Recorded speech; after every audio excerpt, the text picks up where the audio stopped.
Good morning student, today we are learning chapter number 5 lines and angles. तो आज हम lines और angles के बारे में सीखेंगे। सो इसके रिलेटेड बहुत सारे पॉइंट है जो हमको रिमेंबर रखने, याद रखने हैं, वो जो मैं आपको एक्सप्लेन कर रहा हूँ। और ये जितने भी पॉइंट है यहाँ से लेके पॉइंट का एक पॉइंट से लेके या सप्लीमेंट्री एंगल तक आपको नोटबुक में कंपलसरी लिखने हैं। Now I am explaining this point one by one. So इसके बारे में मैं आपको एक्सप्लेन करता रहूँगा। So now first thing is, तो लाइंस एंड एंगल समझने के लिए हमको ये सब पॉइंट समझने जरूरी है। So first one is what is called a point. Point क्या होता है? So point it is an exact position और location on a plane surface. तो कोई भी प्लेन सरफेस पे ऐसे जैसे कि डॉट बनता है, डॉट जो बनता है it is called a point. So कोई भी प्लेन सरफेस पे कोई भी डॉट जो बनेगा it is called a point of its.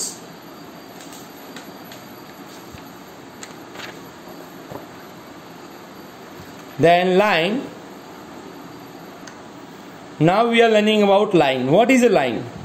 So a collection of point point का collection going endlessly in both direction, दोनों डायरेक्शन में endlessly मतलब उसका अंत नहीं है, in a straight line is called a line. Like I am explaining to you in this page.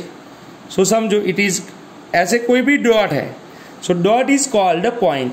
ऐसे there are so many dots, if in one line एक ही line में बहुत सारे डॉट हो गए, so it forms a line. तो ऐसे ही दो साइड endlessly जो बनता है it is called a line. Line के ऊपर बहुत सारे पॉइंट हो सकते हैं. So we are learning a collection of points going endlessly in both direction, दोनों डायरेक्शन में endlessly हो इन अ स्ट्रेट लाइन, एक सीधी line which is called a line. तो इसको लाइन कहा जाता है. Its length can not be measure as its end point and starting point are not fixed. इसका एंड नहीं होता, ये आगे तक और ये भी आगे तक इनफाइनेटली, बहुत ही इनफाइनेटली तक ये जाती है. Symbolically the line A B is represented as, line A B है समझो. सो इसको रिप्रेजेंट करना हो तो it is represented by line A B. Line A B को ऐसे हम रिप्रेजेंट कर सकते हैं.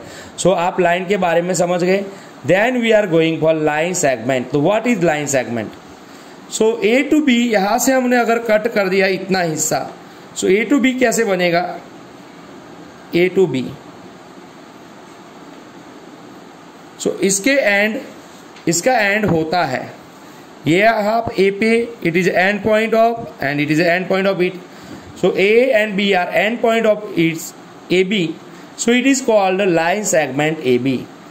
So part of a line with two end point is called the line segment. तो कोई भी हो सकता है, जैसे कि line segment PQ, दोनों साइड से बंद होना चाहिए, उसका एंड होना चाहिए. अगर ये एरो करेंगे यहाँ पे, so it is called a line.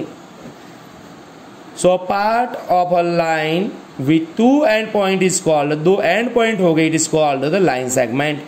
Its length can be measured as starting point and end point both are fixed. तो line segment को हम मेजर कर सकते हैं.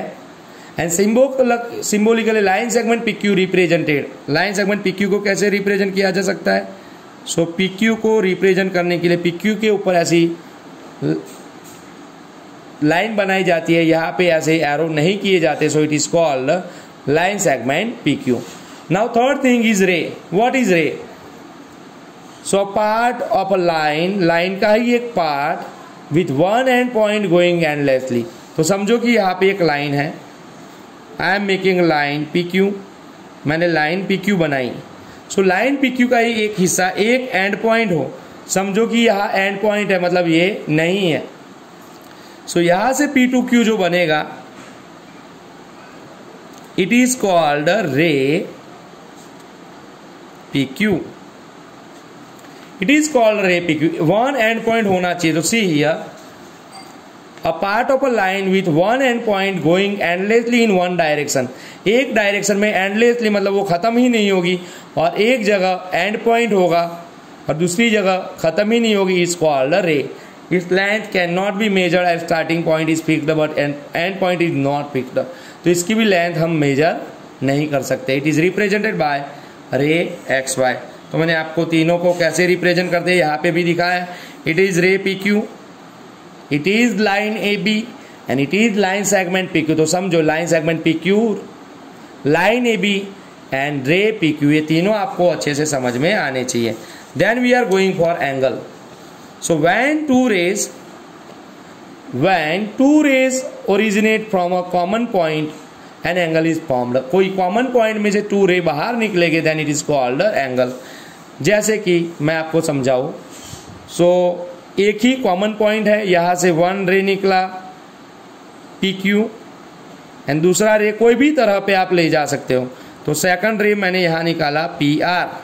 सो P he originate is a P, मतलब उसका उद्गम स्थान जो है पी है। पी में से क्यू गया और पी में से आर गया। सो पी क्यू आर जो बनेगा Q P R is a angle. तो ये क्या बन गया? एंगल बन गया। So listen here, when two rays originate from a common point an angle is formed. तो तीन तरह के एंगल बनते हैं, right angle, acute angle and obtuse angle. You have learn in standard 6 also. So right angle, acute angle, obtuse angle, ये आप standard 5th में 6 में दोनों स्टैंडर्ड में आप सीखे हुए हो। सो व्हाट इज राइट एंगल? तो राइट एंगल क्या होता है पहले समझ लो। सो 90 डिग्री का जो एंगल होता है it is called right angle. You know about it very well.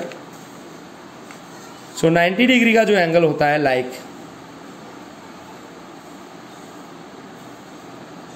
यहां पे एग्जैक्ट 90 डिग्री होगा, so it is called right angle. It is called right angle. So it is right angle. 90 से अगर छोटा होगा, सो 90 डिग्री से छोटा है, so it is called acute angle. It is called acute angle. अगर 90 डिग्री से बड़ा एंगल कोई होगा, लाइक दिस, सो ये एंगल अगर समझो 90 से बड़ा है, so it is called obtuse angle.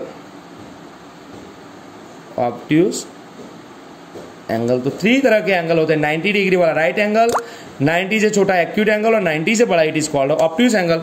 तीनों की डिफाइन देखेंगे हम अभी। So what is right angle?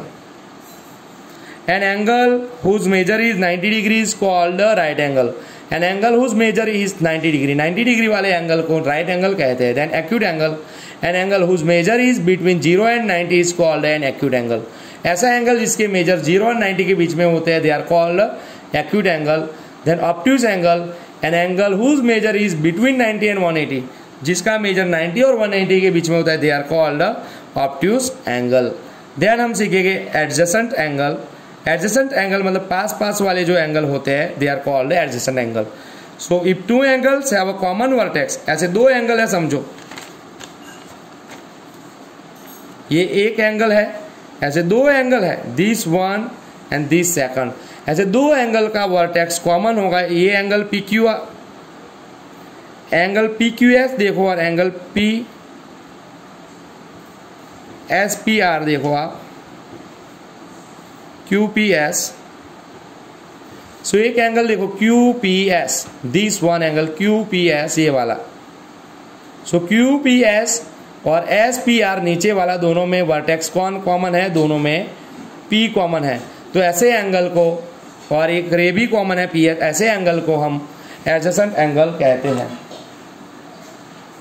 So if 2 angles have a common vertex, a common arm and have the non common arms on their side are then they are called as angles.